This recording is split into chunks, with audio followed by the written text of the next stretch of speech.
In today's video, I'm going to teach you how to delete your account in the Miro app. This process is relatively straightforward, but it's important to make sure you follow each step carefully to ensure everything is completed correctly. Let's dive right in. First, you'll want to go to the Miro app dashboard. Once you're there, direct your attention to the upper right corner of the screen where you'll find your account icon. Click on it to access your account menu. This is where you'll typically find various account related options and settings. The next step is to click on the profile option. By doing this, you're entering into a specific section of your account tailored to your personal details and settings. This area is crucial when making changes like account deletions because it hosts the option for account management and account deletion.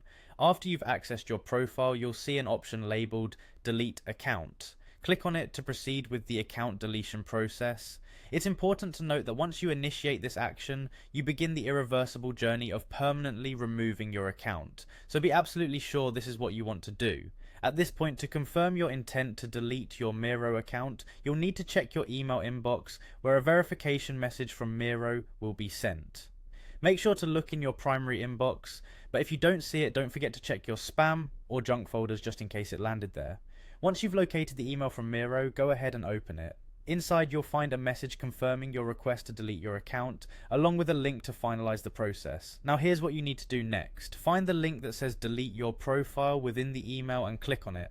This link is your gateway to making your account deletion official and confirms to Miro that you indeed wish to part ways with your account. Once you've clicked on delete your profile, you'll be led to a page on Miro where you'll need to click delete my account. This final step is critical as it completes the deletion process.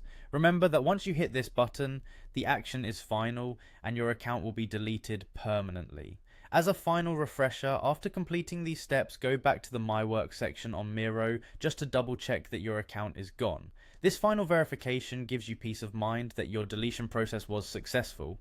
And that's it, you've now successfully deleted your Miro account. Thank you for watching, and I hope this guide was helpful. If you have any questions, feel free to leave them in the comments below. Until next time.